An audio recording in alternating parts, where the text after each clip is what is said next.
ገብተናል አይ ቲንክ 10 ምናምን ዓመት ሆኖታል።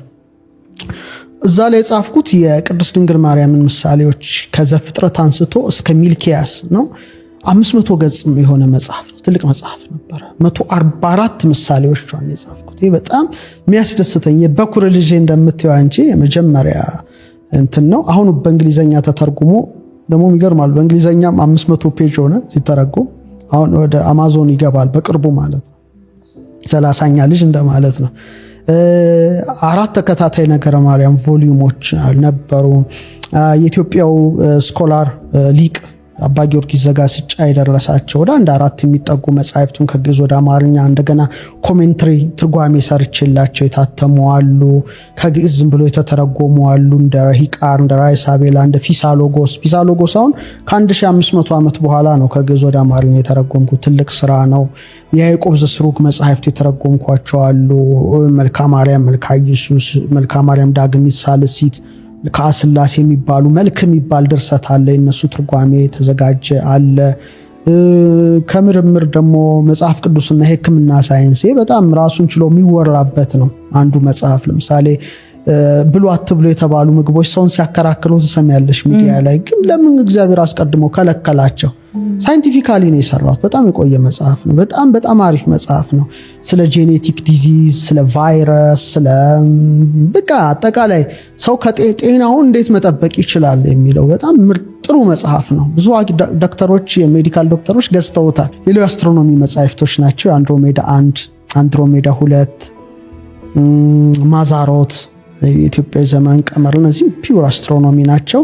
888 እና 37 አልፋ 73 ደግሞ ያው የኢትዮጵያ ፊደል ያለውን ሴክሬት እና ረቀቅ ያለ ጉዳይ የሚያነሳ ነው። በኮርስ ደረጃ ያው ለተማሪዎች የማስተምረው ነው። መጨረሻ የጻፍኩት በአማዞን ላይ ያለ መጽሐፍ ነው። ዘ ሰን ኦፍ ራይቸስነስ ይላል። የእንግሊዘኛ ነው። ኢትዮጵያ የሳክሪድ ዶርዌይ ቱ ዘ ላይት ኦፍ ክራይስት ይላል ሰብታይትሉ። ኢትዮጵያ ክርስቶስን ለማግኘት የተጓዘችበት የብዙ ሺህ ዓመት ጉዞዋን የሚያሳይ ነው። የሃይማኖት መጽሐፍት ነው። ምሳሌ ስለ ኢትዮጵያ ቤተክርስቲያን ማወቅ የሚፈልጉ ብዙ ፎሬነርስ አሉ፣ ውጭ ያሉ ሰዎች ግን ምንም አክሰሱ የለም። ስለዚህ በተደራጀ መልኩ ቢያገኙት የሚል ነው። ወደ 285 ገጽ ነው። በዚሁ አጋጣሚ ሎስ አንጀለስ ኤልኤ ነበርኩኝና ከወራት በፊት እዛ የቅድስት ድንግል ማርያም ቤተክርስቲያን ነበረችና ታዋቂ ዘፋኝ ሙዚቀኛ የአሜሪካው ስቲቭ ወንደር የሚባል አንድ ብዙ ሰው ያውቀዋል ይመስለኛል። ስቲቭ ወንደር እና ብዙ ለማወቅ ይፈልግ ነበረ ስለ ኢትዮጵያ። አሁን እንደምታየው ነው ዩቲዩብ ሁሉ አይኑ ወደዚህ ሆኗል። አይ ዶንት ኖ ኢትዮፒክ ኖክ ጁቢሊስ ይላል፣ ግሎሪ ኦፍ ኪንግስ ክብረ ነገስት ያነሳል። በጣም ብዙ እየተሰራ ነው በተለይና እዛ መሄዴን ሲሰማ መጣ። ተገናኘን። 2 ሰዓት ያህል አወራና ምንድነው ጥያቄዎችን ሁሉ መልሱ መጽሐፉ ላይ ነበሩ ነው እና እሱ ራሱ ከአማዞን ኦርደር አደረገ። በብሬን ታግዤ ያነበዋለሁ ስካን አድርጌ ያለ ኦዲዮ ቡክ አለ ሆይ ያለኝ። ኦዲዮ ቡክ አላዘጋጀም። አሁን ጥሩ ዘመን መጥቷል። ኤአይ ያለ አርቲፊሻል ኢንተለጀንስ በቀላሉ ማዘዝ ብቻ ነው። ወደ ኤአይ ሲስተም ከተቸው ለሁሉም ደግሞ መስማት የሚፈልጉ ውጭ ሀገር ደግሞ የተወለዱ ኢትዮጵያውያን አሉ አማርኛ ማንበብ ማይችሉ፣ ለነሱ እንግሊዘኛው በጣም ይጠቅማቸዋልና ዘ ሰን ኦፍ ራይቸስነስ ያው የ29ኛ መጽሐፌ ነው። 30 ያው ሜሪ ኢን ዘ ኦልድ ቴስተመንት ማርያም ቅድስት ድንግል ማርያም በብሉይ ኪዳን አንቪል the 144 symbols of the mother of God ይላል።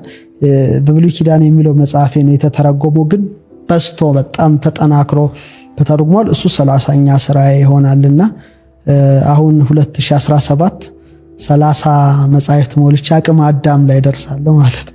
መጋቢ ሐዲስ ዶክተር ሮዳስ ደስ የሚል ጥሩ ዕውቀት፣ ጥሩ ሐሳብ በጥልቀት ራሳችንን የምናይበት የምንመረምርበት፣ ዓለማችንንም አስተውለን የምናይበት አይናችንን በተወሰነ ደረጃ ከፍተህልናል ብዬ አስባለሁ። እኔም አድማጮቼን እዚህ ድረስ መተህ ቃለ መጠይቅ ስላደረክልን እጅግ በጣም አድርጌ እያመሰገንኩኝ፣ ቀረ ብለህ የምታስበው የምታስተላልፈው መልእክት ካለ በተለይም ለአድማጮቻችን ብዙ ወጣት አድማጮቻችን ስላሉ እንደው አስተውለው እንዲያልፉት በህይወታቸው የምትመክረው ነገር ካለ እንደ መቋጫ እድሉን ልስጥ። መልካም።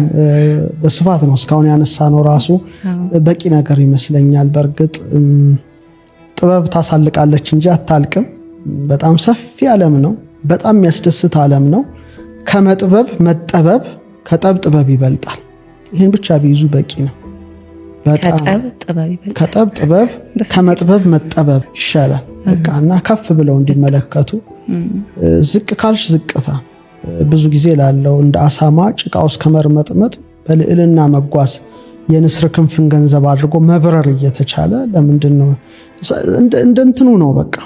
እና ሰዎች ሌላ የሚናገሩትን ነገር በጣም ቢጠነቀቁ ከባድ ነው። አንደኛ በእኛ ትምህርት ከነፍስ የሚወለዱ ነገሮች አሉ። ልብ መውለጃ ናት። ቃልን ትወልዳለች፣ ትንፋስን ታወጣለች። ስለዚህ ልብ ሐሳብ ነው።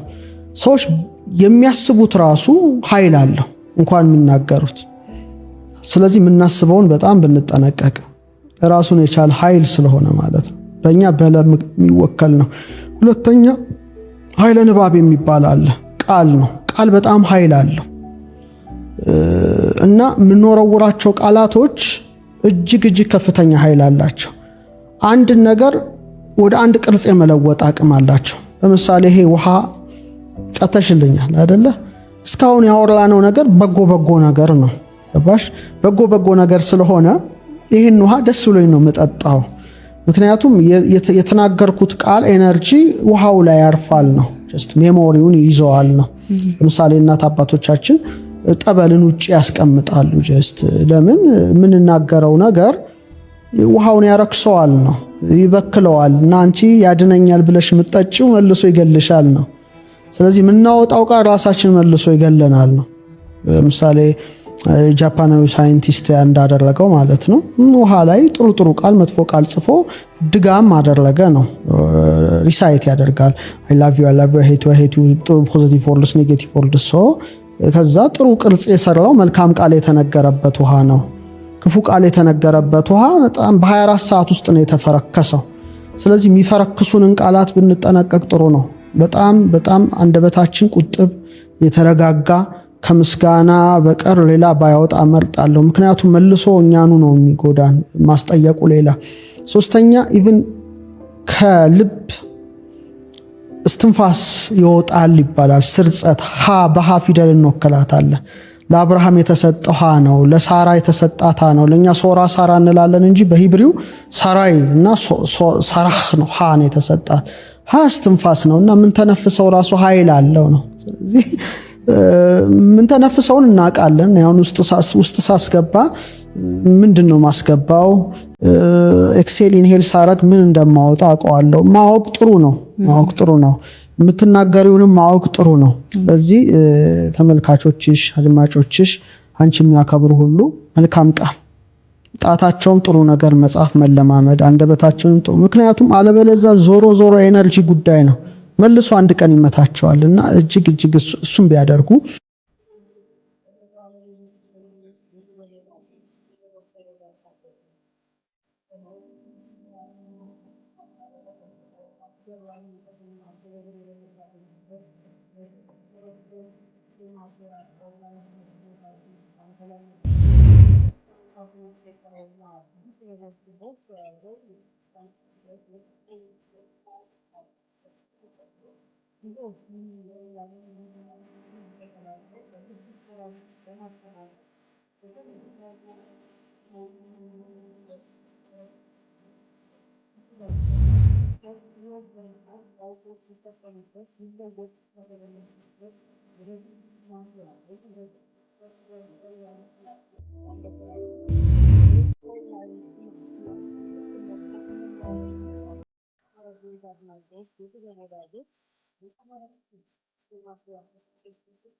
አክብረሽ ስለጋበዝሽኝ እኔም በእጅጉ አመሰግናለሁ።